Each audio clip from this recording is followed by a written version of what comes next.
Hey everybody, I'm Anthony D'Onofrio here at Gerhard's Restaurant Equipment and Supplies, and today we are going to show you how to do a full Thanksgiving meal from beginning to end. That includes everything from cooking your turkey, your side dishes, your delicious desserts at the end, and cocktails in the middle. Everything you're going to see here in this video is available right here in our showroom. We're open to the public. Anybody can come in here and buy any of these items to help make your Thanksgiving run smoothly. So before you get started with your full Thanksgiving meal, turkey, everything included, it starts the day ahead of time. You need at least 24 hours to brine your turkey. This is a key step. It will keep your turkey moist during the cooking process, and it also season it at the same time. So what we're going to do here today is we are going to create a brine. I'm calling it an old-fashioned brine. I'm kind of creating it after the old-fashioned drink, bourbon, cherry, orange, lemon, and bitters.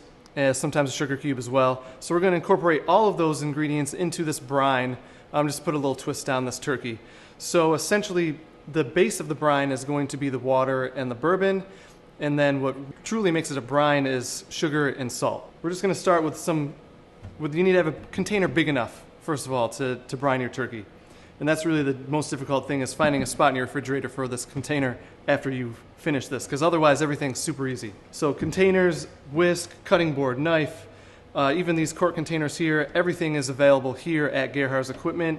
You don't need an account to come here. You can just be any regular person and come here and buy restaurant supplies for your house. I have a ton of this stuff at home for this exact reason.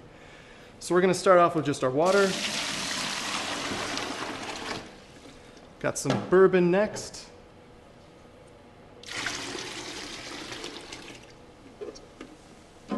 We're going to put Angostura bitters. Those we also sell here at Gerhard's.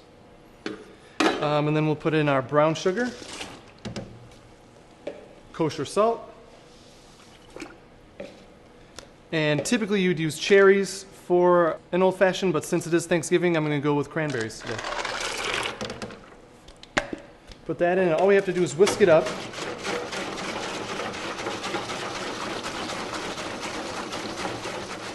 And all we really need to do is get the salt and the sugar dissolved into this liquid. Once we do that, we'll add lemons and oranges. I went with blood oranges just because I love those, so I'm hoping it'll add a little bit more depth to this. Give it one more whisk.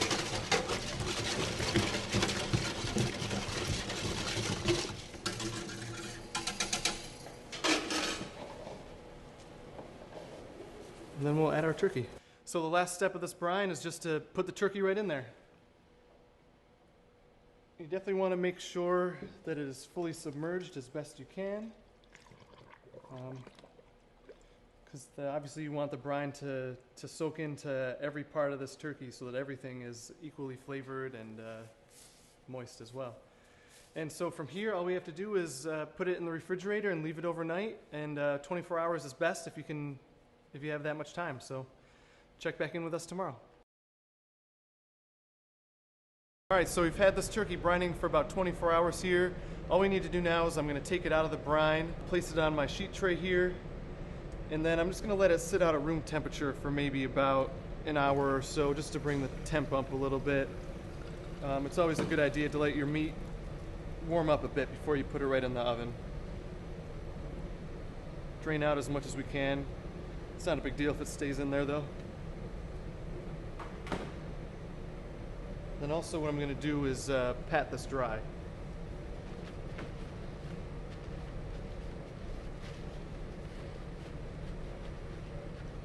It's going to help us keep the skin crispy here.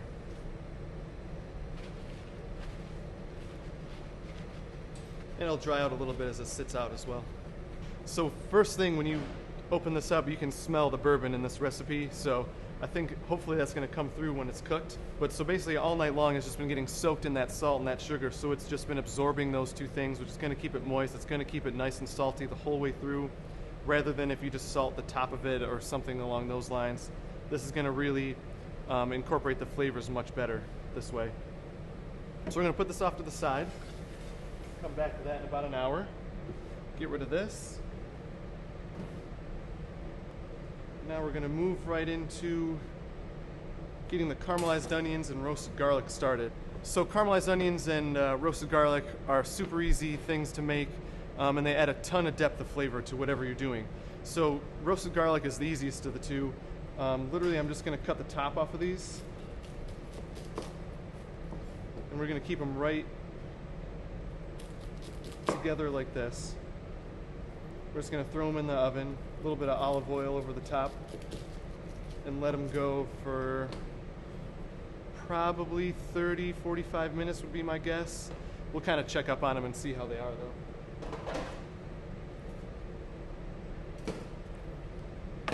So today we're using a Vulcan convection oven. This is definitely a restaurant grade oven, but it has a couple different fan settings, digital display for the temperature, digital timer. This is definitely one of the workhorses of the kitchen out here. All right, next up we're going to do some caramelized onions here. And the key with this is low and slow. So we're basically just going to get some butter into a pan. We'll just put it on low heat.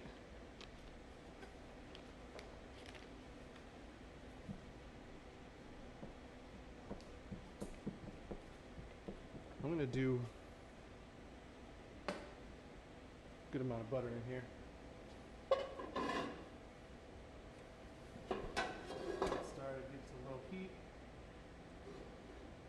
We're going to just cut up our onions quick here and throw them right in.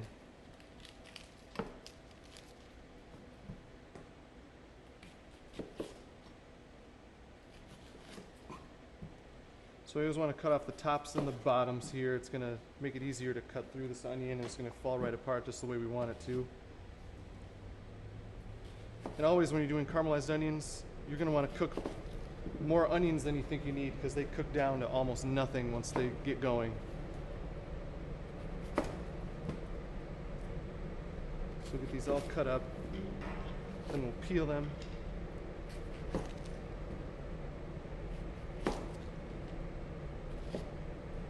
You can also save some of these bits and pieces for a stock, which we can definitely make a stock here later for some of our other items.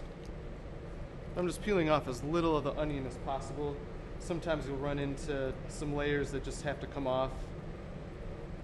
Sometimes there's not much, sometimes it sticks. All right, so now we're just gonna cut through these real quick and throw them right into the pan.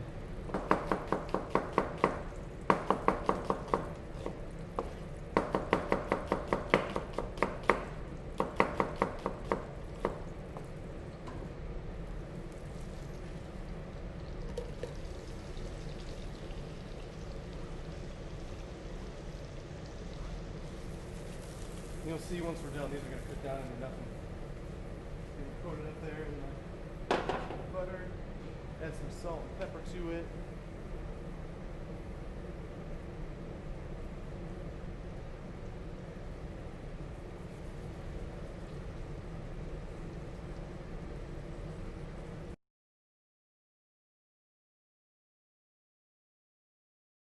All right, so our turkey has been sitting out here for room temperature for about an hour or so. So we're gonna get this right into the oven and let this baby cook.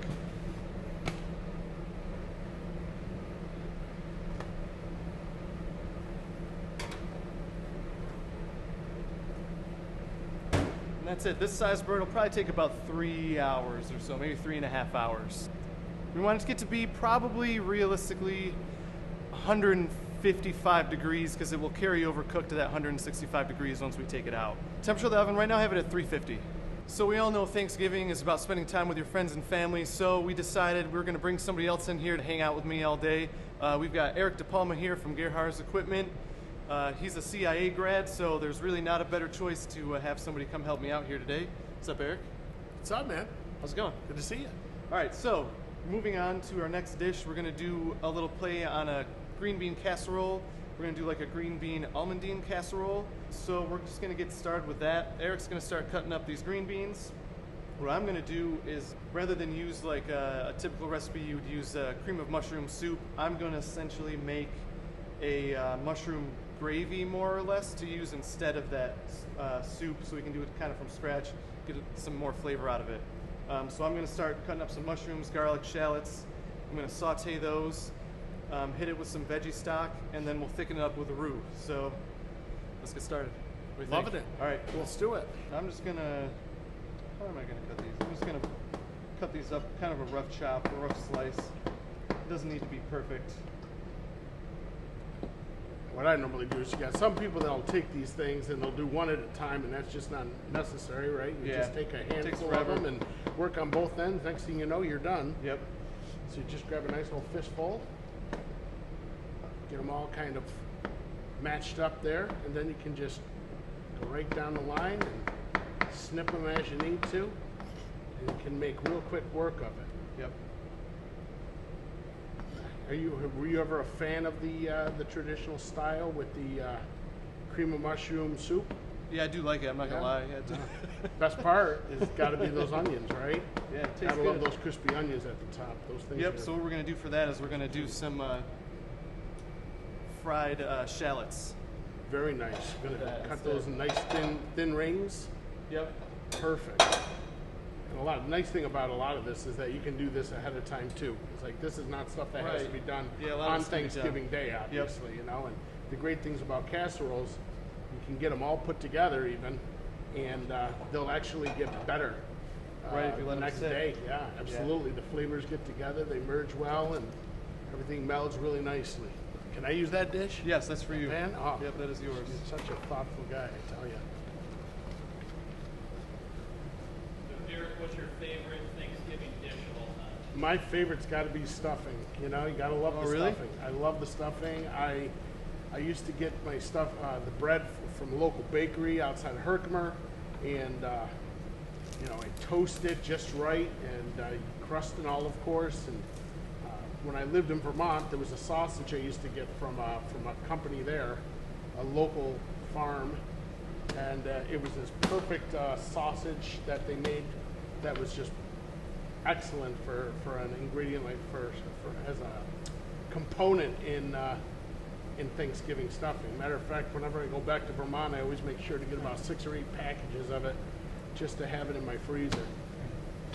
But yeah, hands down, that's my favorite. But I tend to get away from the traditional. I kind of mix the traditional with the more modern twist on it. So, you know, you might have your standard ingredients, but then I like to add carrot to mine. I like to add cran raisins. I think those add a lot of flavor. Maybe soak them in a little bit of sherry, just to kind of bring out the flavor of them a little bit and make them nice and plump. And they really do add a nice tartness, sweet tartness to the dish. What about you, Anthony? What's your favorite? The thing I like the most is probably the dark meat of the turkey. Oh, yeah. Especially if it's brined. I mean, it's really can't beat the flavor of that. So what I'm doing here is I'm just sauteing up these mushrooms quick. A little bit of salt and pepper, but cook those down. Then we're gonna add in shallots and garlic. Which is seasoning of garlic. The roasted garlic looks like it's done here. Pull that out. See how it's nice and brown there. It's gonna be nice and soft. So what we'll do is we'll just squeezing it right out of the skins there. Squeezing it like that. Tasting through the holiday preparation is part of the fun of the holiday Yeah. too, right? Get to a point where it gets time to sit down and enjoy the meal, and the guy who did all the cooking is usually the one who doesn't have any appetite. That's why those midnight runs to the refrigerator afterwards are like just so important. I'm a big fan of the baked Thanksgiving sub the next day. You take sub roll and you fill it with turkey and stuffing and cranberry sauce. You brush the bread with garlic butter, wrap it in foil, pop it in the oven, and dip it in gravy. Oh my goodness, that is some good stuff. It's like a Thanksgiving Day French dip.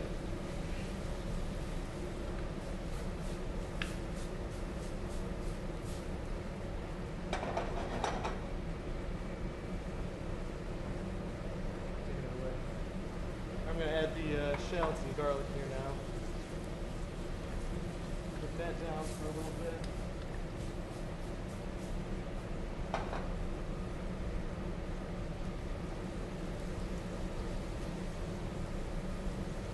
So while we get this going, I'm going to get our roux going. So a roux is just equal parts butter and flour, and it's used to thicken up your sauce, basically. Soup, sauce, whatever it is, whatever you happen to be making. Really simple. You can make roux, you can cook it longer or shorter depending on the flavor you want to get out of it, and the color, because you can really get as far as making a brown roux. That's used for something like your gumbos. That adds a totally different flavor profile to it. So we're just going to melt our butter. And then we're literally just going to whisk in flour in equal parts. And then once we get our whole mixture here finished with our stock in there, then we can add a little bit of roux in there and thicken it up.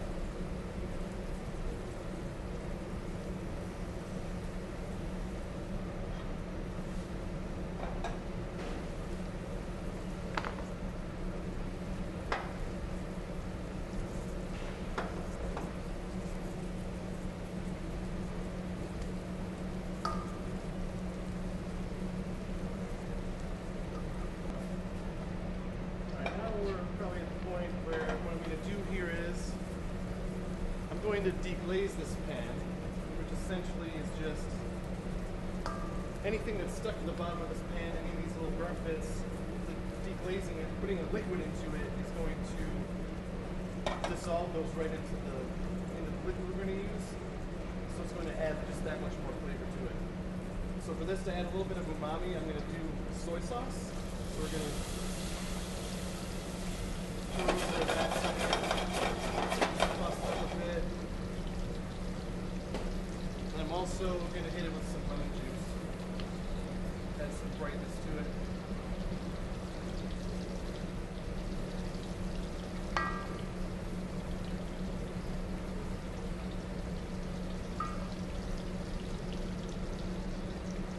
Let that cook down for a second here.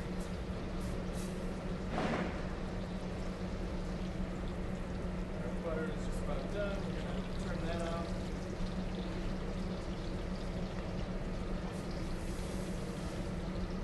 I'm going to hit it with my stock. Put my stock in there now. We're going to let that come up to a boil.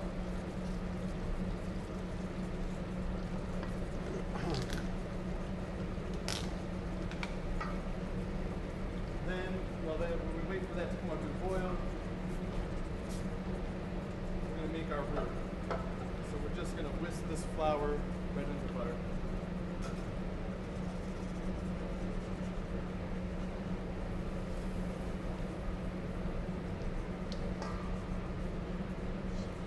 Let's go a little bit at a time just to try to avoid any of those getting stuck in there.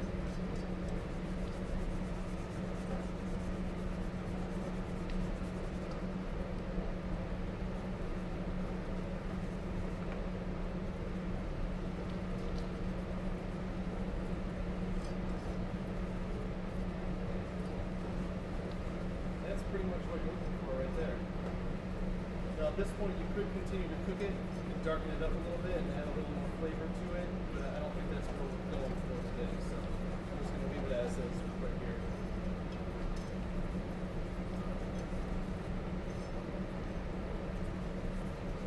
Let's get that.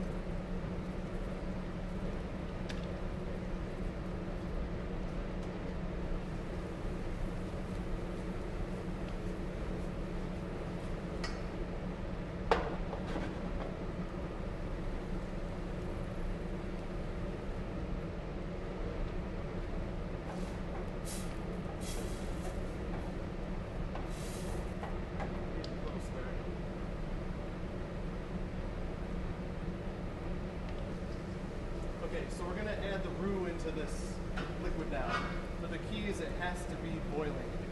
If it's cold, it's not going to work properly. And even now, when I put it in, you want to just kind of put it in a little bit at a time because until it boils again, it will not thicken. So you can put it in there and you'll be like, oh man, this is not thick enough. I'm going to keep adding more. And then all of a sudden, once it does start to boil, it's going to be like crazy thick.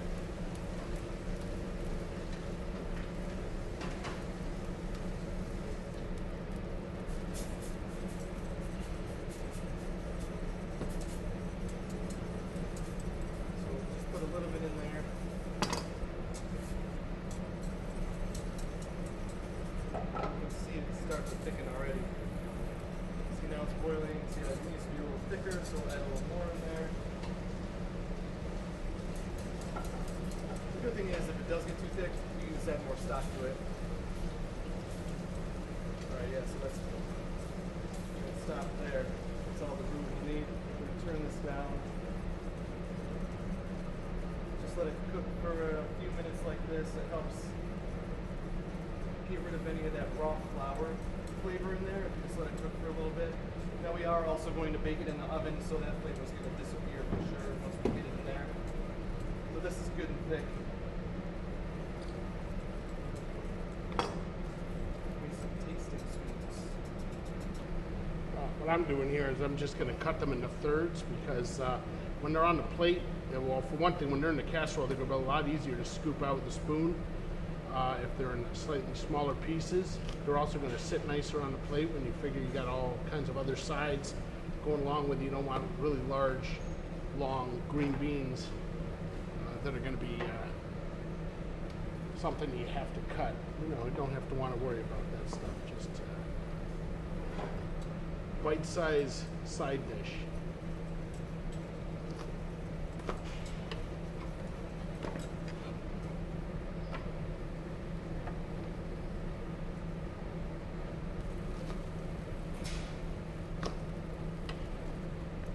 All right, so before we put the gravy that we made over this, we're going to just add some breadcrumbs and some cheese to it, add a little extra flavor and texture all throughout. Mix it up good.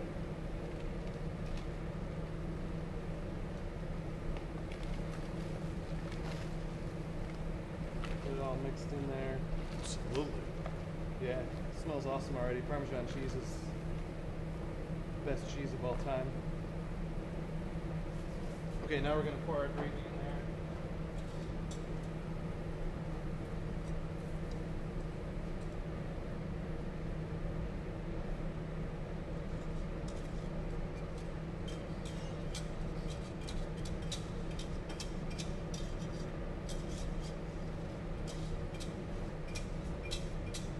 Smells awesome. You need that? I will need that, yes, thank you. Okay, I got that. Thanks. Oh, okay. Just kind of mix this in a little bit here.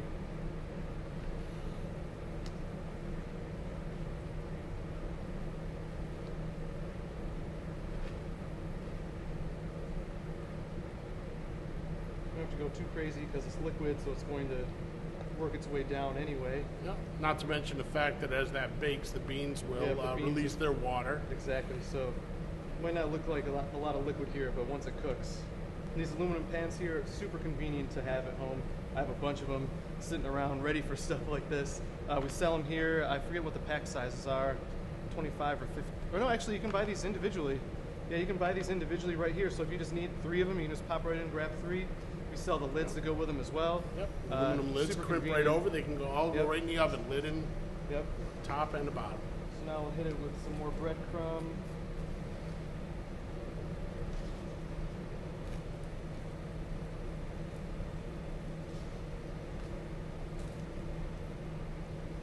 Some more of the cheese.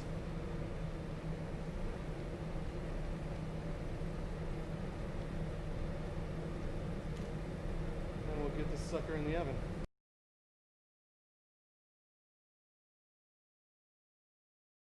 Yeah, that's what my mom. He's the best there is. That's what the nurse said when I was born. Yeah, sure. Yep. All right, we're just gonna throw this in the oven here.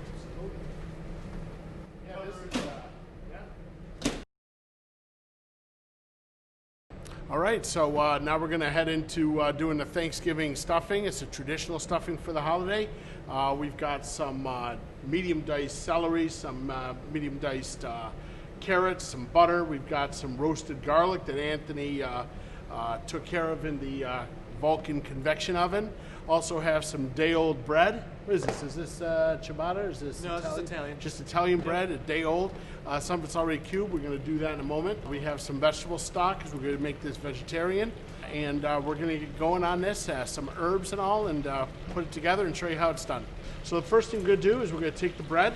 And what we want to do is select the right knife, of course. We're going to use a serrated knife. So you can do a couple different things. We're going to cut it all up. So you can either slice it this way. I actually like to slice it this way. I think it makes faster work of the whole process.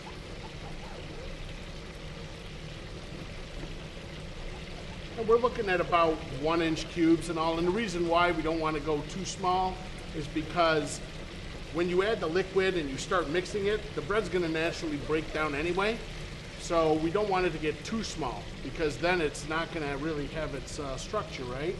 And that nice texture in the stuffing when it's all done. All right, so we're just going to cut this down.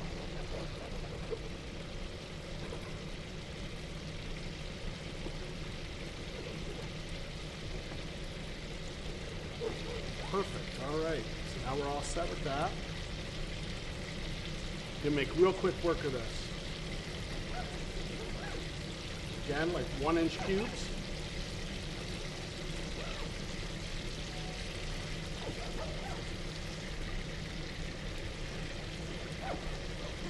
Try to keep it all together. It makes it a lot easier.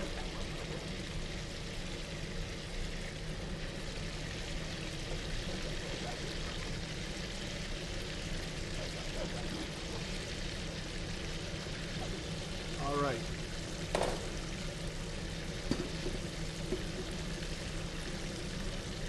We're going to sweat the vegetables. We're going to start off with the, we're basically going to do the celery and the carrot. We're doing something special here with the onions, so we normally would add chopped onions here, but we're doing it with regular onions, or caramelized onions.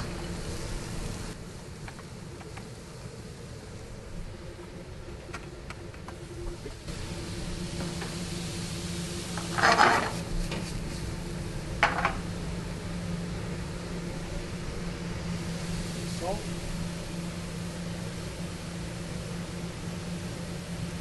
Pepper.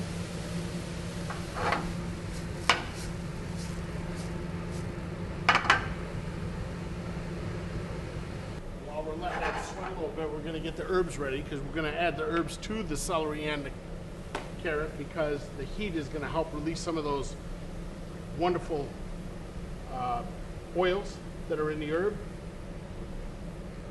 Going to make it really fragrant and fresh thyme from Anthony's garden. It's okay if there's a little bit of the herbs are mixed in here. They're going to go in together. Yeah. Oh, that sage is so nice. It smells awesome. You could actually also, oops, sorry, don't want to do that. You could just hit it with the back of the knife too a little bit, and that will help bruise it a little bit, and that'll help also release some of the fragrance into the vegetables.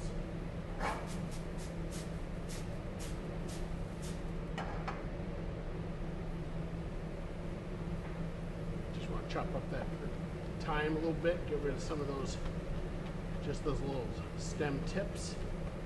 They are tender enough that they're going to, they won't be woody when you finish it.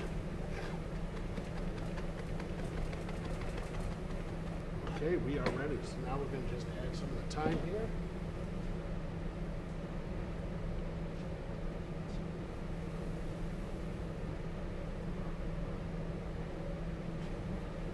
And some parsley. And we've got some roasted garlic. Just gonna get all those flavors. Save us some. Yep, let us save a little bit. Is that about good? Is that a good amount to save for you? Nice. Excellent.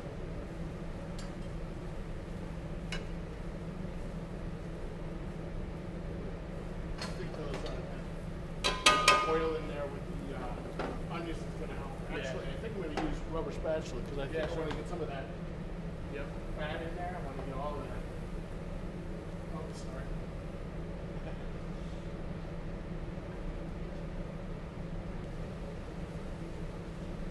We're just going to let that continue to just sweat.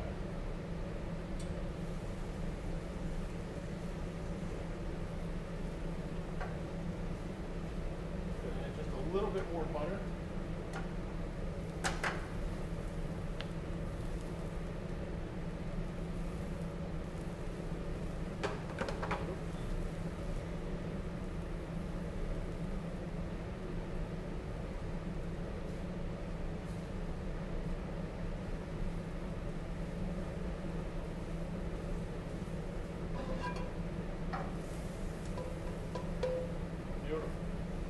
All right, now we're going to add the vegetables right in.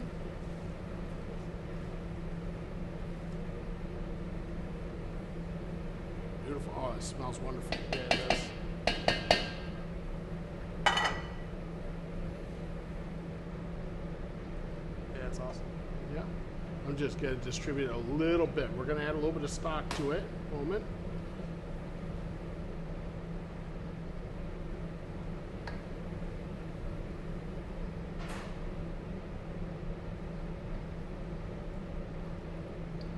Don't want to add all of it because we want to kind of gauge it. You can always add a little bit more, but you can't take it out. Definitely don't want it too wet. So, put in a couple clumps here. I'm a big believer in have to get your hands in there when you mix up that stuffing, you know, because you're going to break down the bread a little bit as well.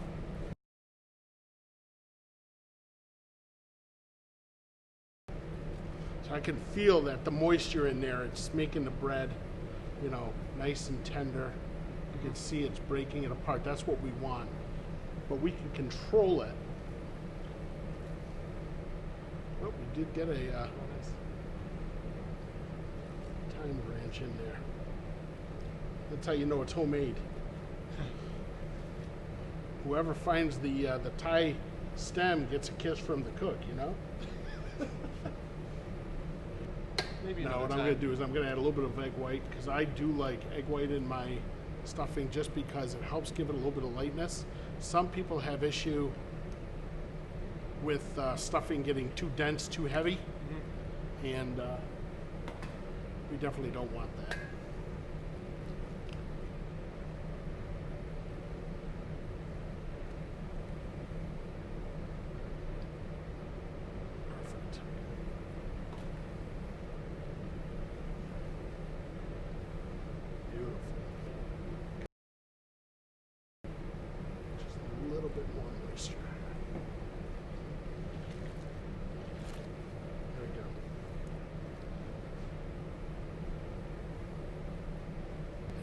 Our Gerhardt showroom is open to the public. This particular is a pan, it's a half pan, 3-inch deep. You can get the lids as well if you need them. And we're just going to pop it right in there. You don't want to pack it in there because, again, you don't want to compress the stuffing. You want it to be somewhat light as you can.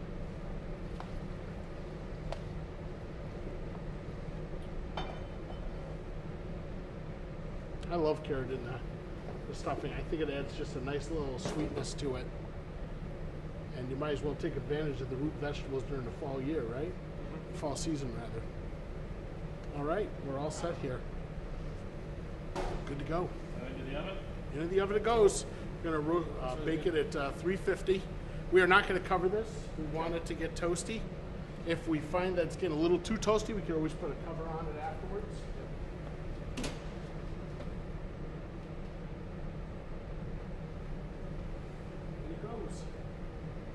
So what's the temperature and how long? Well, it's at 375. We're going to lower it down to 350.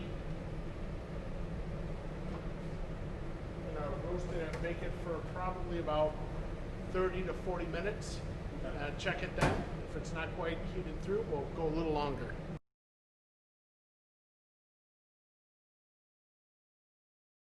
Hi, Kaylee Sheehan here from the Craftsman Wood Grill and Tap House as one of their supervisors, and today we're going to be making a traditional hot toddy. Though there's many ways to make a hot toddy, we're going to keep it fairly simple today. We're going to start by picking your tea of choice and adding it to steeping hot water. What's your tea choice preference? I like Earl Grey because it's darker tea. Okay. I think it pairs really well with the bourbon. Next, we're going to add about half an ounce of lemon juice, 2 ounces of bourbon, or more, a half an ounce of honey,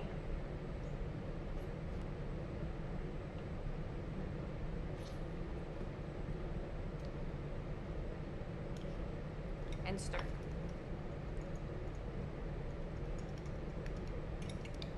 Feel free to garnish any of your cocktails with a lemon, cinnamon stick, or even rosemary. Dealer's choice. Hot toddies are the perfect cocktail as the weather gets colder. Feel free to stop in at the Craftsman if you want to try one. Cheers. All right, well, since you're right here, you want to stick around for some cranberry sauce? Yeah, absolutely. All right, so this is a really simple recipe. Cranberry sauce in general is very simple. You don't need anything crazy in it. We're going to throw a couple twists into it as we go. But simply put, I mean, you could make it as simple as just cranberries and sugar in its most simple form. But we're going to add a little blood orange zest and some ginger to this one. So the way you start off is, all you need is a pan, a little bit of water in there. And then we're just going to pour our cranberries in. And then I'm actually going to probably get this started on the stove right now. We'll get that going. I'm going to add the sugar to it. That looks good. The good thing about cranberries is they have a lot of natural pectin, which is what makes a jam a jam.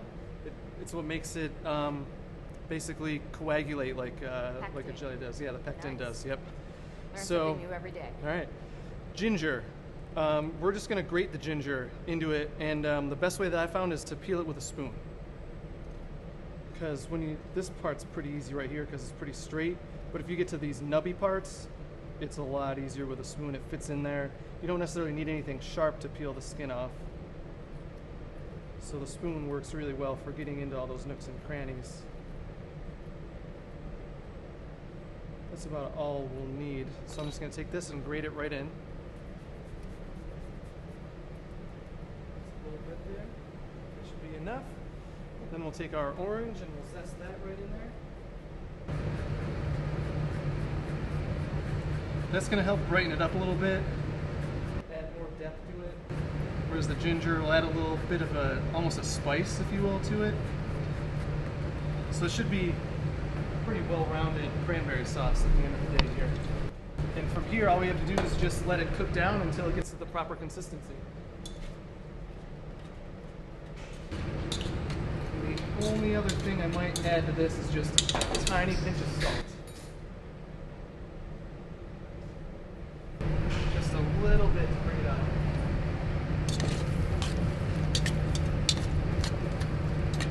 There we go, we'll just let that go. Easy enough? Easy enough, yeah. So now once that's done, we can just take it right off. And then I know most people eat it like cold. You could probably, honestly, you know what'd be pretty cool is if you put it into a glass and let it chill like that. And then you could pull it out kind of like the cranberry sauce that you have at home. Like, I think that'd be a pretty cool idea. You'd probably do that. All right, well, it's simple as that. So thanks for sticking around and helping us cook that. And if you're ever around the Craftsman, stop by and see Kaylee and get yourself a Thanksgiving cocktail. Absolutely. We do have a full Thanksgiving menu as well. See you there. All right, so our cranberry sauce is done now. You see, once it starts to cook down, it thickens right up, and all those berries just break right down, mostly on their own. When you stir it up, they'll break down even further. So at this point, I'm just going to put it into a container, and we're going to let it chill for when we're ready to eat.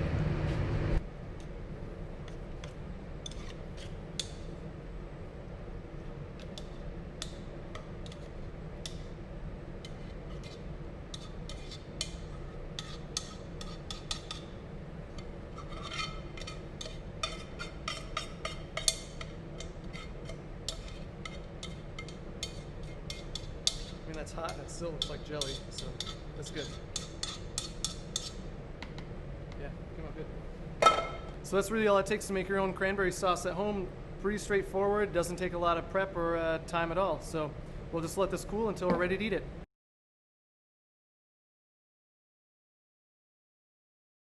So one of the staples of a great Thanksgiving dinner is a pumpkin pie. So who better than to have Fiona from Pie's the Limit to come in here and show us how to do it the proper way. Fiona, come on over. Hi there. All right, walk us through the steps here. All right, so pumpkin pie you can sort of make as easy for yourself or as hard as you want. If you want, you can take a little pie pumpkin like this, cut it in half, roast it in the oven, and use that. Right. You don't need to foof around with that. But I do think it is worth it to make your own pie crust. Sure. I always think it's agree, worth it to make your own pie crust. So I like to weigh my pie crust ingredients. The way that I do pie is it's about 1 cup of flour and 1/3 of a cup of your fat. Okay. So that can be Crisco, it can be whatever you want it to be. Yep. I see you brought butter. I like butter. Okay. Butter's my go-to. So that is about 120 grams of flour, is about a cup. And you just shake the thing until all the flour comes out. And this is a single crust pie. Yep. You can double this whole recipe. A lot of your cans of pumpkin are twice the size of this one. Gotcha. So you can just exactly double the recipe, crust and all. Gotcha. So I'm going to put in about 1/2 teaspoon of salt. This weighs about 1/2 teaspoon. Mix it around. And I'm going to add in my butter. So that's about 75 grams of butter. You want it to be as cold as possible. Not frozen, because it can splinter and get weird on you, Okay. but cold from the fridge. See, now we're going to do biscuits later. And I have my butter frozen for that. See, there you go. Yeah, well, they're different Right, sort they're of different, animals. for You're sure. trying to get them to behave in a different Yep. sort of way. 66, 77, close enough. So there's a bunch of different ways you can do this part. You can use a little food processor if you have Sure. one. You can use your fingers. The way to do it with your fingers is just to take it and squeeze it between them, break it up into Right. little pieces. But I also have my pastry blender here, which makes things Be go a little easier, faster. yeah. So you just take it, do sort of a seesaw motion, breaking up the butter into little clumps. What size clumps are you looking for this dough? So ultimately you want it to be mostly very, very small pieces so that it looks sort of like coarse cornmeal. Gotcha. But you can have a couple of bigger pieces that'll make it a little flakier. Yeah. Because pastry gets flaky when pieces of butter melt and steam releases and separates the pieces of dough from each other. Right. So if you got a couple of bigger pieces in there, Then that's okay. you can get some nice flake.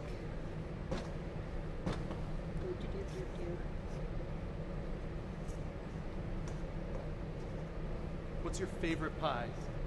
Oh, it's so hard. They're like my children. I'm torn. As far as savory pie goes, which is one of my things, I really like a chicken and leek pie. Okay. And then as far as sweet pie goes, it's hard to choose, but I think an apple pie that is really done to perfection is really hard to beat. Sure. But for Thanksgiving, pumpkin pie is the Right, winner. That's a go-to. And it's also just perfect to have, so you can have it in the fridge and just take little slices out of it all day, make a bunch of them, have leftovers, have pie for breakfast. So this is about the texture that we Gotcha. want. Some smaller pieces, little pea-sized is the biggest size piece that you want to be Yep. in there. So now I'm gonna get some water. You want cold water for this also. Okay. You can put ice in if you want. Or if you've got like a Brita filter in the fridge, that's perfect. Oh yeah. But you can also just use the coldest that comes out of your sink. I take my fork, sort of mush it. It's starting to clump up there for me. Are you going to use all that water, or are you just kind of going it, seeing how it goes? Just seeing how it goes. I think Okay. for a double crust pie dough, I would use almost half a cup of water. So for this, it's more about a quarter cup. Gotcha. You just want to have a little extra on hand. So now I'm not So you can see I'm not kneading it, I'm just sort of Right. smooshing it against the sides to collect the crumbs. Because this is soft and wet enough that I don't really want to add any more water. Okay. I just want to get everybody to the party. And then what I like to do for a little bit of extra flakiness is just fold the dough over on itself a couple Sure. times. That also helps if you have any big pieces of butter as you roll it out. There won't be a big piece that is both sides of the dough and then Yeah. it melts and leaves Gotcha. a hole in your dough. So you need to rest your dough before you bake it. And what I have come to enjoy for a pie like this that's a single crust is to roll out the dough now, Okay. put it in the pie pan, And that'll be your resting period? and that'll be your resting period. You can also choose to blind bake the crust, bake it empty. Yep. That's another thing where if you have the time, if you're making your pies the day before Thanksgiving maybe, you can take the time to do that Sure. extra step. It's not strictly necessary. And it also depends on how picky your people are about the crispy levels of their pie dough. So I've got some flour down here, flour on my rolling pin. I roll it and turn it, which helps it keep from turning into a rectangle, Right. which it sort of naturally wants to do. I'm gonna keep even pressure. You can sort of coax it into more of a circle shape this way. And add a little more flour.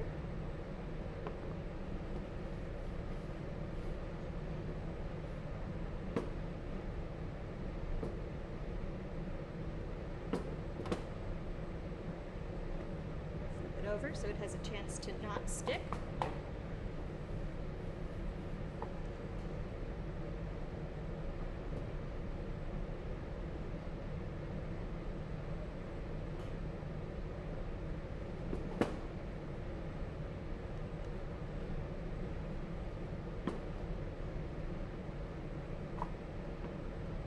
This is great TV right here.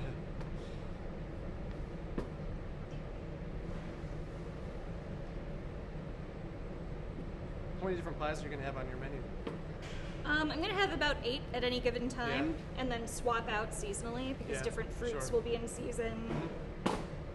People don't always feel like eating like a hot meat pie in the middle of August, Yeah. that sort of thing. Sure. All right. So this is now wider than our pie plate. Gotcha. Pull it just a smidge more.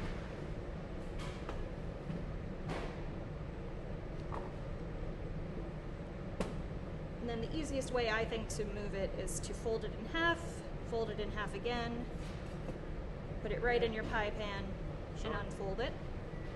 I like that technique. And then you want to sort of tuck it into the sides instead of pressing it in. Sure. So that'll thin out your pie dough a little more than you want it to.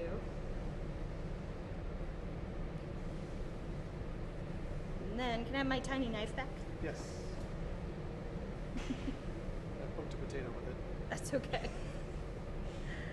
You want to trim the edge so that it just hangs over. Some places it'll already be exactly where you want it, but you Right. can trim just a bit because you don't want a very thick outer crust unless you're into that.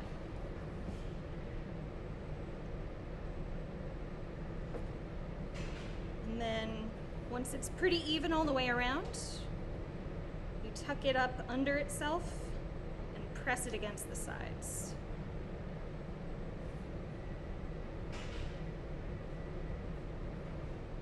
You can sort of smush it around so that it's even. So you don't want very, very thick parts and very thin parts. You want it to be even pretty much the whole way around.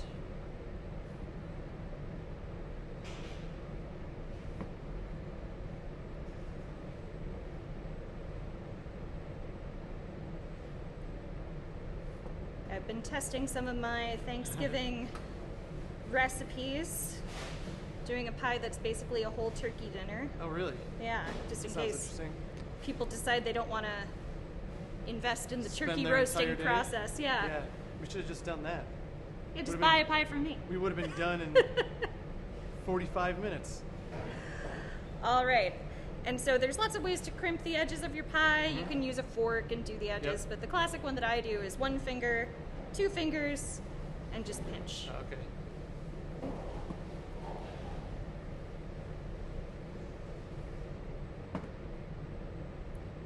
You do this with a double crusted pie too, but you just have the edges already pinched together. The crimp is more about decoration. Sure. So whatever you think is cute.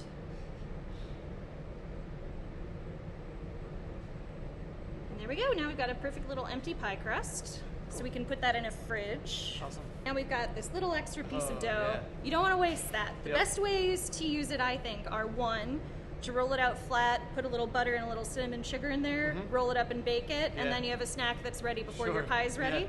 But we're going to do a little bit of decoration for the top of the pie out All of right, this. awesome. If you have cookie cutters, that's a faster way. And of course, this is totally optional. You don't need to decorate your pumpkin pie. No. It's allowed to not do that. I'll allow it. But it can be a little fun. So what I do is just make a little, Oh, yeah. what do you call that, an eye shape? Yeah, and that works. Leaf. Yeah. These will be leaves. There you go.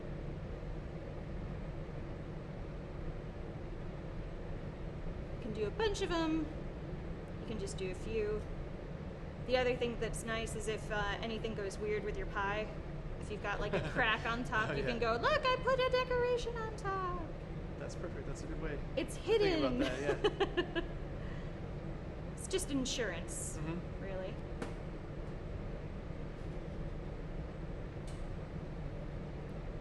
Yeah, if you've got like acorn cookie cutters, oak leaves, anything, fall. I did, for Halloween, I did a jack-o'-lantern face on a pumpkin pie, Nice. which went over well, but we're not really in the spooky season anymore, so No, we're past that. this is a little more festive for late fall. So then I just make a small slice, a shallow one, Yep. and then cut all the way through. Okay. They'll sort of close up again as they bake, but Right. they'll have nice definition.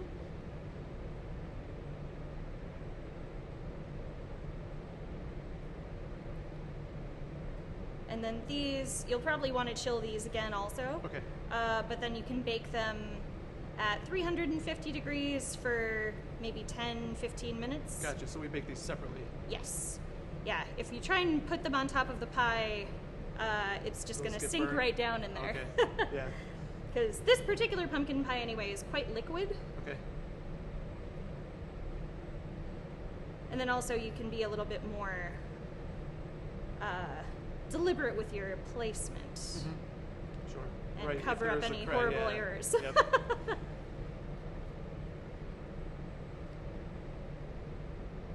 All right. So these can go in the fridge with the pie, or they can go in their own little tray. They can go wherever. Is there a tray? Oh yeah, I do have a sheet tray here. Put them on there for now. Okay. All So, right. Ready when you are. pie filling.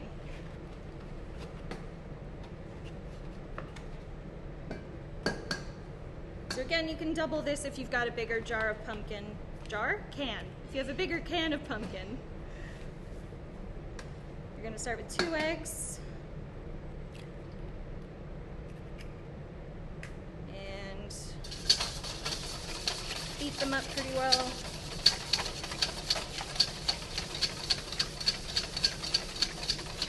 Then if you would like to open the pumpkin, I would. it's the can opener. Gotcha.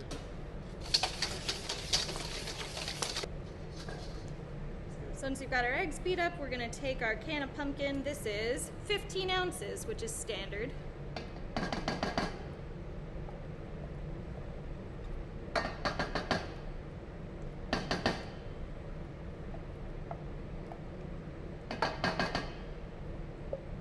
And get all of it out there. All that orange stuff. Yep. I'm going to add half a cup of sugar. Some people like to go sweeter. But I think half a cup is good, where it's definitely sweet, but you can taste the pumpkin, you can taste the spices, Sure. And also you can put as much whipped cream on it as you want, which is an important part of the whole experience. Put those two together.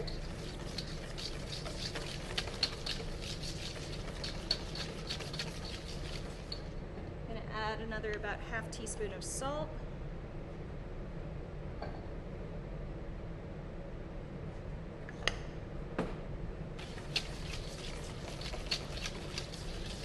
Salt is important in baking. People don't always think of it that way.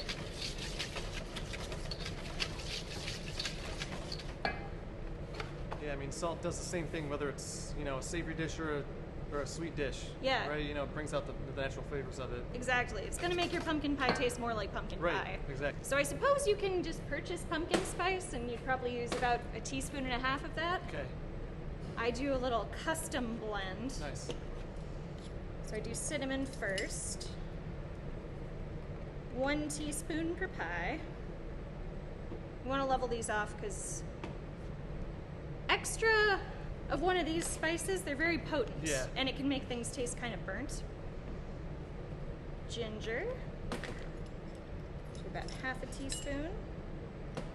I don't know why I'm saying about 1/2 teaspoon. You do 1/2 teaspoon. 1/4 teaspoon of cloves. This is the one you really want to be careful with. It can numb your mouth if you use too much, and that's not really what people are looking for.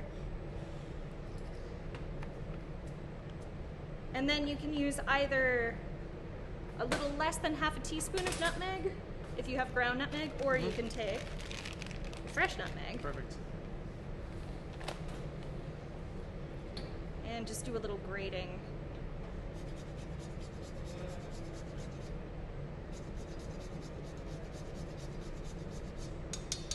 Something like that. Cool. And then beat that in also.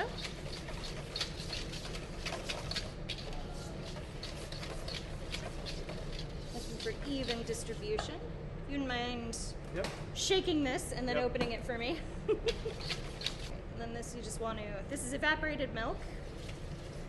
You just want to stream in. This is the part of the filling that can separate a little bit. Okay, so that's why I do it slowly? Yeah. You don't want there to be sort of pockets of unincorporated milk in there because it mostly makes it look weird. And I did have experiences before where the milk would sort of float to the top and burn before the rest of the pie was done, which was suboptimal, I would say.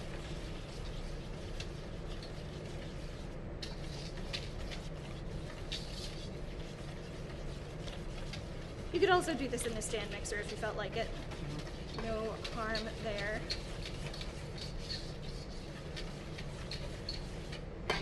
Just scrape the sides. Sneaking up on me a little bit. This is a very loose filling. Yeah, it's a totally liquid custard. Yeah. It took me... Pumpkin pie started to make sense to me more once I realized it was a custard pie. Yeah. Yeah, it makes sense that way. Because those are also, like if you make plain custard pie, it's totally liquid.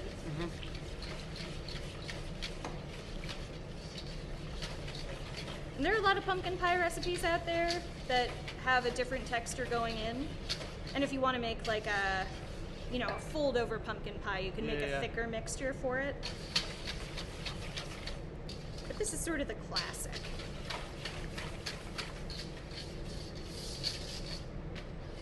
So I've got it all nicely incorporated there.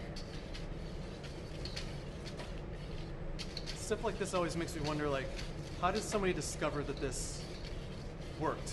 I like, know. Somebody screwed this up one day, and it was just like totally liquid like this, and they're like, you know what, we got it, we got to use it anyway. Yep. And it came out, and it's ended up being the best one ever. Yeah, just the smoothest custardy like filling. I feel like a lot of stuff in the culinary world were mistakes to begin with. Oh yeah, absolutely. I mean, I don't know, just like how many people beating eggs for too long has resulted in... Yeah, like how somebody discovered whipped cream or like a meringue. Right, Somebody right. just... Like, why were you beating the why were eggs they that doing long? that? It's like, I don't know, I lost track of time. Yeah. All right, so we are all set here. Okay, cool. Need our pie crust? Yeah. Okay. All right, so we're all set if you want to grab the pie Sure. crust. And that's been chilling for about an hour. Here we are. That helps the butter firm up, and it helps the gluten in the pie crust relax so that Okay. it doesn't shrink really tight once you Yep. bake it. So you can put this in a jug if you want, but you don't really have to. Just be careful. Go slowly, slowly, slowly. Keep an eye on the edges. If you happen to have a little bit of extra pumpkin filling, you can bake it on its own in a little dish. Sure. Then if you've got anybody gluten-free, they're taken care of, or you That's a just good have idea.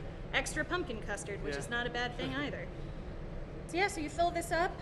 If you are a little bit nervous about moving it Yes. to the oven while it's full, you Yep. can put it in the oven and pour the rest of it Okay. in there. Then it should be a little less Right. sloppy.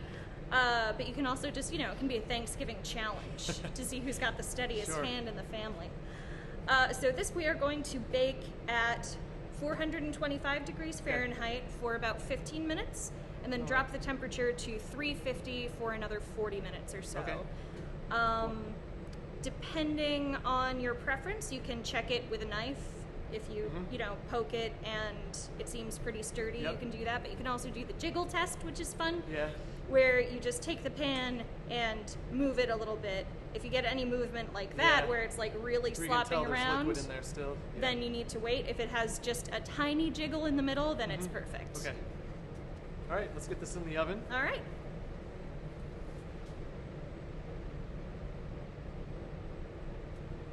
So Fiona actually baked a pie beforehand in the essence of time here, and here's the finished product.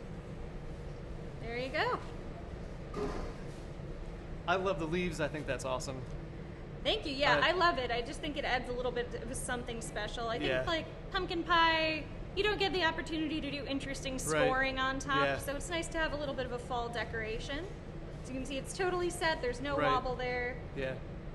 And those are And- easy to do. You got the leftover dough. It's perfect. It's the perfect use for that. Yeah. Love it. And Awesome. then everybody gets a little pie cookie on their Yeah. slice of pie. It's a good idea too. I love yeah, a like dessert that. on Yeah. top of a dessert. Yeah. That's my favorite. Awesome. All right, thanks Fiona for coming down and showing us how to make your pumpkin pie. Thanks And, for having me. You're welcome. And if you ever need any pie baking supplies, we have them right here in our showroom at Gear House Restaurant Equipment and Supply.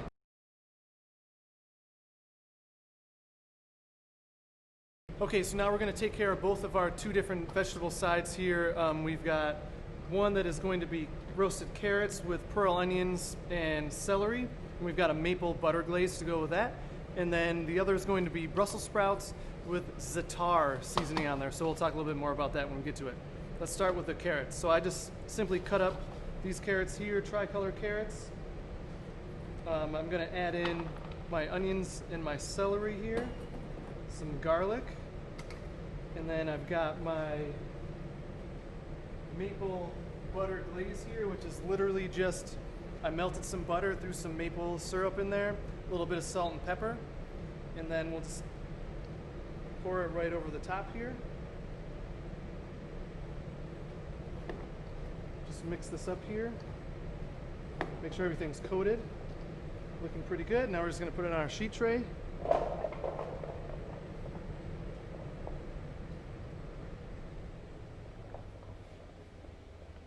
Spread it out evenly so that everything cooks evenly.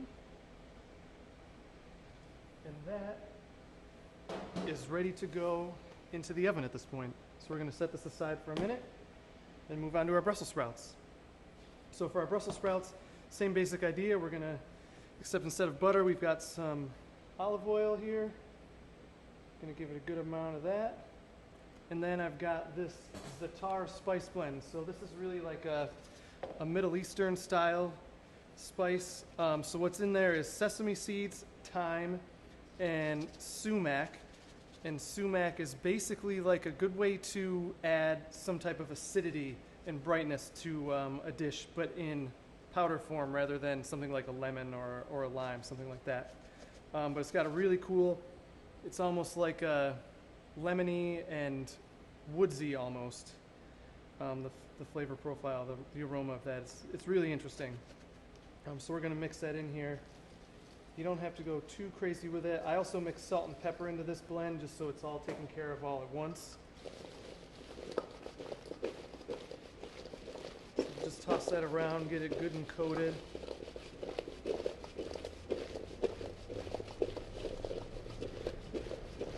think I'm going to give it a little more with the tar.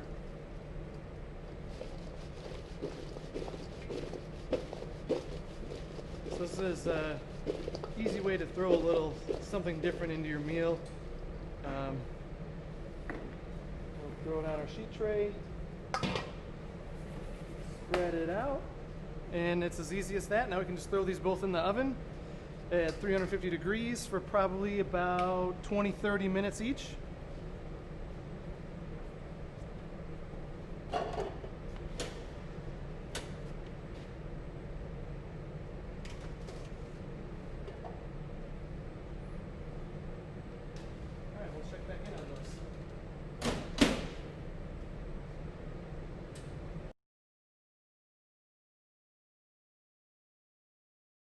So everybody knows that with a casserole you got to have those fried onions on the top. So we're going to do a version of that ourselves, except we're going to do shallots. So we cut up some shallots really nice and thin, and we're just going to fry these up. So what I like to do is I put them in some cold water and let them sit. Typically for an onion, that kind of mellows it out a little bit, takes away a little bit of that harsh onion flavor to it, and it also will help with getting this flour to stick to it. So I'm just kind of breaking them apart a little bit, making sure they're individual and not just huge chunks of rings stuck together. So I'm just going to toss these in here real quick. And this is just flour, salt, and pepper, simple. So I'm going to take this right over to the stove here, where I've got some oil. It's good and hot. Should be good and hot at least. And we're just going to kind of knock off the excess oil. Let's see. Yeah, that's hot enough. We'll stick these in here.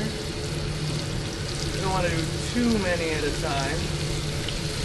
Otherwise we'll bring the temperature down too quickly and it won't fry properly and they'll get stuck together. So we're going to let those fry real quick here. Then we'll just pick them out with our tongs.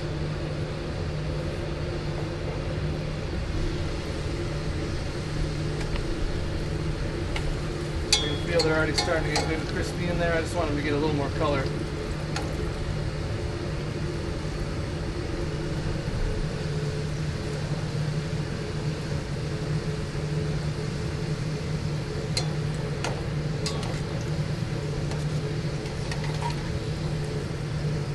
These look pretty good. I'm going to pull these out.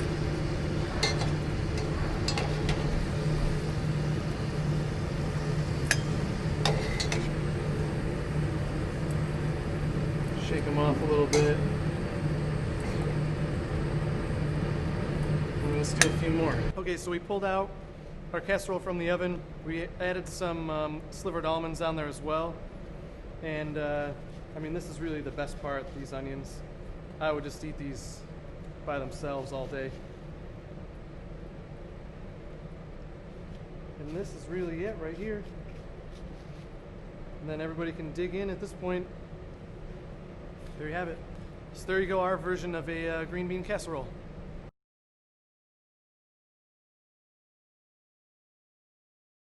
So everybody knows cooking a Thanksgiving meal for your family can be a bit stressful. So what better way to unwind a little bit than have a couple craft beers? So we have Tim here from Buried Acorn Brewery, and he's going to showcase a couple of his beers for us here today. Tim, what do you got? I have Diminisher, which is our Kolsch style ale. It's nice and light, 5.1 ABV. It's German style ale, but it's nice and clean, much like a lager. And then we also have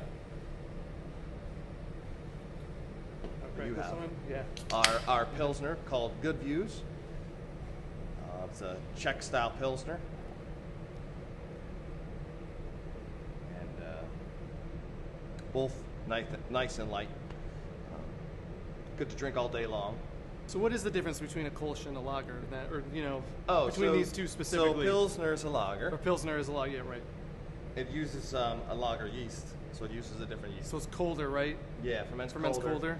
and uses like I said, a different strain of yeast, Gotcha. a different species actually. Mhm. And then the Kolsch uses an ale strain, but it also ferments it cold, so it doesn't produce those really? fruity esters that Okay. you would normally find in like an IPA Gotcha. or amber ale Interesting. or something like that. So they're both really clean. Yeah. Pilsner's a lot more clean, crisper, bigger, much more broad kind of flavor. That's good, yeah. More hops, more Yeah. malt. The Kolsch is definitely a little more on the malty side, but Right, rather yeah, than you hoppy. can. But it's clean, It's a very, little very darker. clean. Yours looks a little Yes. darker, yeah. They're pretty much It about actually the looks same. pretty close when you get them up next to each other. Yeah. Yeah. They both use a combination of well, the Pilsner uses all Pilsner malt with a small amount of Vienna malt, and then the Kolsch uses Pilsner malt, Vienna malt, and also a little bit of pale malt. Okay. So it gives it a little more of a rounder, Yeah. like sweeter finish. Sure. I think I'm going to add. I'll put some of this into my gravy here that I have going. So I have basically just turkey stock, and then all the drippings from the turkey itself that I put into there. They were just kind of reducing down a little bit, letting those flavors come together. Well, now that we have this beer in there, we'll let that reduce down even further. Kind of just let those flavors melt, and then we'll thicken it up with our roux, and then that'll be our Thanksgiving Day gravy to go with our turkey. I have a tendency to do that at home a lot. Whatever I'm drinking, it ends up in whatever I'm cooking. Doesn't matter what it is. Like, it could be literally anything, and whatever I'm drinking, it just ends up in there. So I was like, oh, this will be good. So make sure this year you are prepared and you pick up some local beer at Buried Acorn. So tell me how we can get some of that. So you can either show up at our tap room at Van Rensselaer and Hiawatha Boulevard over by the mall, or you can go on our website at buriedacorn.com where you can have beer delivered right to your door for free, along with different ciders from New York State liquor, New York State wine, New York State cheese, New York State meat, and New York State Christmas trees. That's pretty interesting. Yeah, I like that idea. That's great. Cheers, everybody. Our turkey's done here. We're going to pull this out and let it rest. I think it came out quite good. Skin looks really good on it.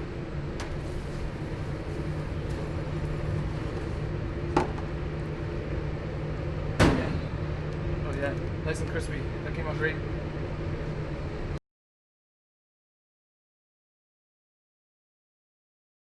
All right, our next step is we're going to just start boiling these potatoes so that they're good and cooked and soft, so we're ready to go to mash them later on after we prep some of the other items here. So simply all you have to do is quickly dice these down a little bit, just rough chop.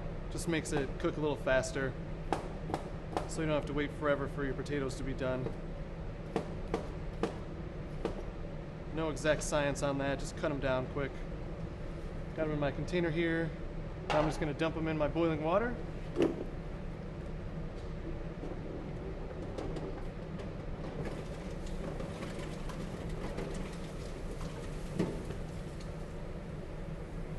going to let those go.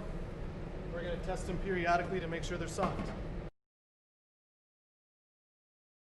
All right, next we're going to mash up these potatoes. So we boiled them, and basically what you want to do is once they're soft enough that a knife goes in and out really easily, you're done. So I took them off the stove, drained out the water. Now I have them here in my bowl, and we're just going to use this masher. Again, we sell this right here at Gerhard's with the bowl. So we are I'm going to start mashing these first, and then I'll start adding in my ingredients here. We decided to do this the old school way. Thought it'd be a little more fun this way. A little bit of a workout. And it's really a little more traditional. I like my mashed potatoes to be a little chunky rather than being perfectly smooth and pureed anyway. Again, you can find all these items we're using here today right here at Gerhard's showroom here at 220 Teal Ave. Open to the public. Anybody can come in here, pick, get as much or as little as you like. It's super convenient, especially for holiday cooking as well. So I got this mashed up pretty good now. I'm going to start adding in some of my ingredients. So I got roasted garlic that we did earlier. I'm going to throw in some salt and pepper here. We're going to kind of taste it as we go. We'll get these ingredients in and then mash it up, and then we'll taste it. And then another fun ingredient we've got here is some brown butter, which is essentially you just take your butter and cook it until more or less it burns. What it is it burns the milk solids that are in the butter, but it adds a really nice nutty flavor to it. It's one of my favorite ingredients. Pour some of that in there. Actually, let's just go with all of it. And then I've got some truffle oil. Truffle oil goes really far, so probably just a couple drops if it comes out. That was about 4 or 5 drops right there. Let's see where that takes us. All right, so we got this mixed up pretty good with all our ingredients. Let's take a taste of it, see where it's at.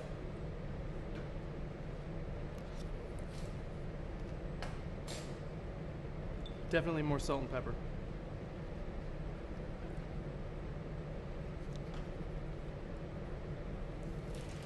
Probably a little more truffle oil as well.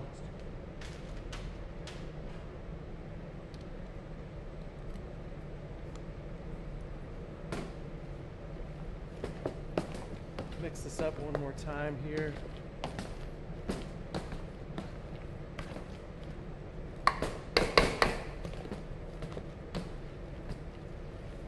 I actually like using the potato masher. It gives you a little more control over everything.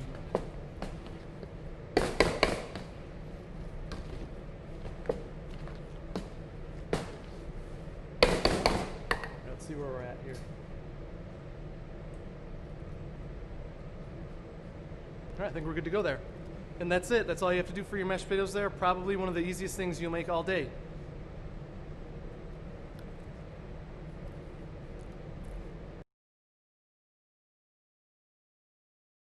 All right, so one of the final steps of your meal here will be making your gravy.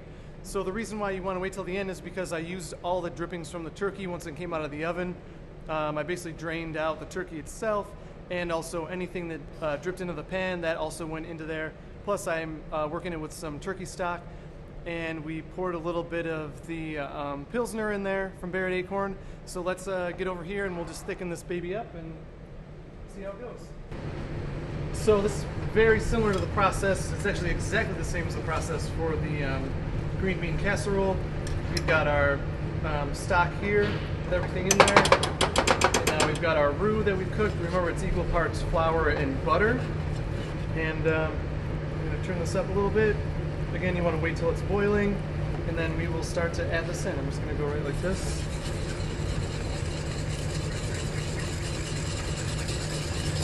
Whisk it up really good so there are not any lumps. Make sure it's fully dissolved. And we got to wait really till it gets up to a boil to see how much that bit thickened it before we go in adding any more. Because you could easily just keep adding this in, adding it in before it boils, and all of a sudden it'll be way too thick. You can see it's starting to thicken up already.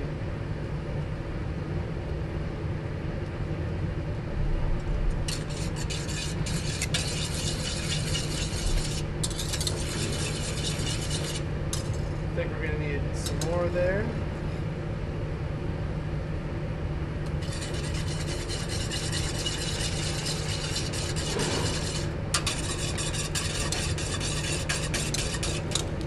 See where that goes.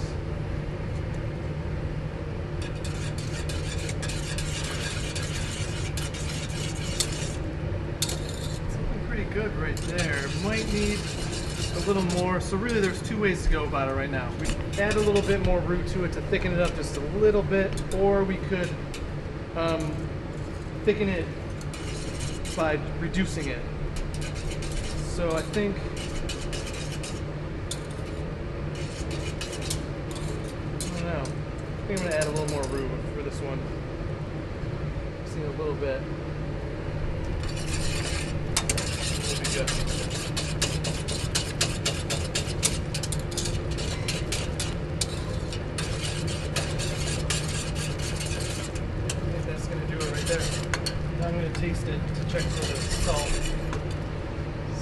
is.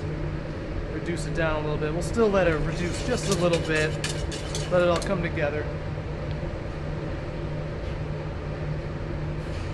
Yeah, you see the way it coats the spoon there? That's what you're looking for.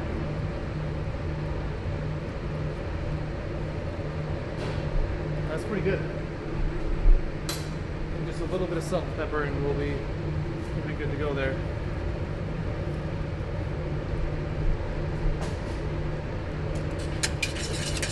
Whisk it up. We'll take another taste.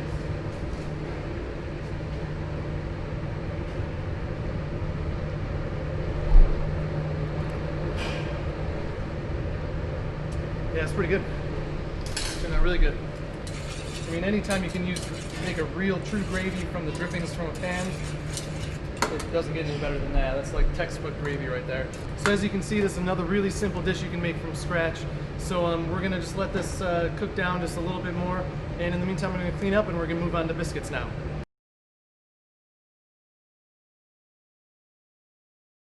We're trying to decide what kind of bread to make for this Thanksgiving dinner, and we ended up deciding on going with a biscuit for a couple reasons. Mainly, the amount of time and effort it takes is minimal compared to a yeast leavened bread. It takes way less time, way less effort. It's less scientific than a loaf of bread is. So this is really straightforward, it's easy, and I personally love biscuits. I mean, they're so good with everything. You have them for breakfast, lunch, dinner, dessert even. I mean, you can use them for everything. They're so versatile. So simple. All it is I'm gonna get all my dry ingredients. I have salt, flour, baking powder, baking soda in here. And then we can give it a quick mix just because. And then I've got shortening here. And then next I'm going to add butter, but my butter I've had in the freezer for a few hours, and then I'm going to grate it in. And that's going to help us really work this in to the dough without it melting and becoming mushy, because then you kind of lose the integrity and it doesn't really come out as it should. And also grating it helps because it gets you one step closer to being the small pieces. You want it to be about almost like we were doing with the pie dough, with the pea size to coarse cornmeal.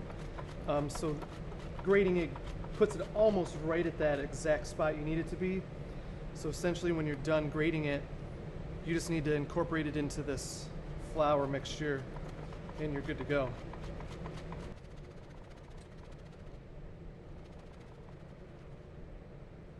All right, now we're just going to incorporate this in. And since it's already in these nice little small shaved pieces, it incorporates super easy. So really we're just going to work on the shortening here, getting that incorporated in. Takes some time to grate it, but it makes quick work of the actual biscuit making process. Yeah, that one really easy. That's it right there. That's all you're looking for. It's almost like you can't see it at this point, so we're definitely at that coarse cornmeal stage. That's good. Now we're going to add 2 quarts of buttermilk. Pour it all right in there. And then we don't want to overwork this, so we really just kind of want to work it enough so that it's all incorporated and then it's one big dough ball. But the key is to not overwork it, otherwise you'll develop too much gluten and they'll come out a little bit tough.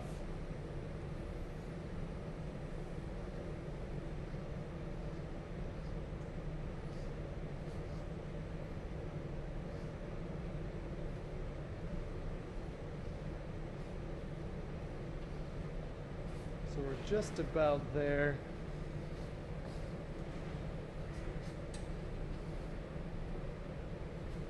So before we take it out of this bowl, I'm going to throw a little flour down on the table so it doesn't stick, because it is sticky, it will be sticky.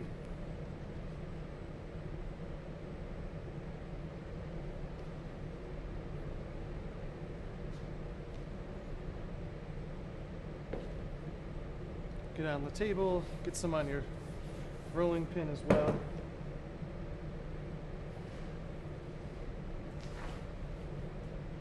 get gloves on just for ease of cleaning my hands afterwards. And we can dump this right out onto here.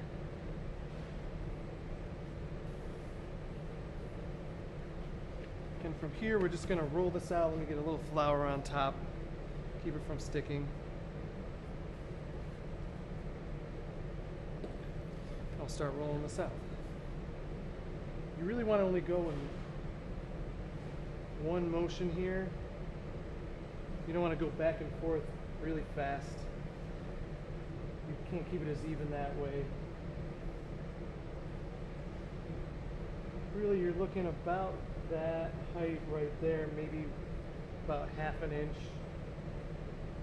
Try and keep it as flat as possible so that they all cook at the same rate. So some aren't raw in the middle or dry in the middle. Right about there is where we're going to stop that.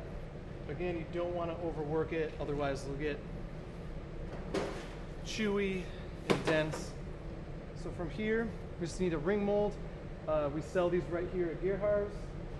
Pick them right up in our showroom. And from here, we just lay them right out onto our sheet tray.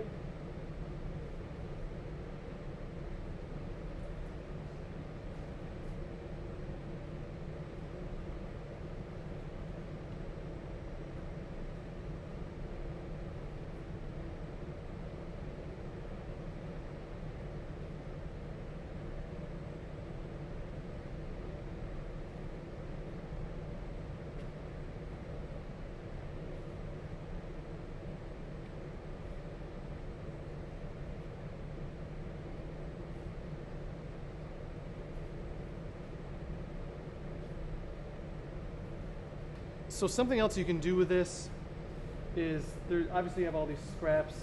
You can realistically work it together one more time and roll it out one more time without it being too dense and chewy. But you just got to be really careful not to touch it too much the second time around, because you will be able to tell. They won't rise as well as the others do. You'll be able to tell probably when these come out of the oven that these were the ones that were rolled a second time. But it's still, they're still good.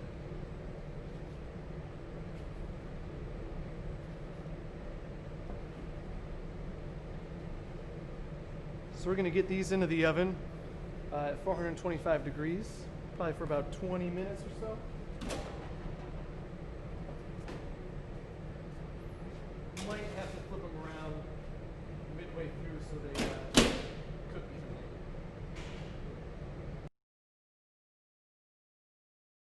All right, these are done. I'm going to pull them out. Put them on the table. Yeah.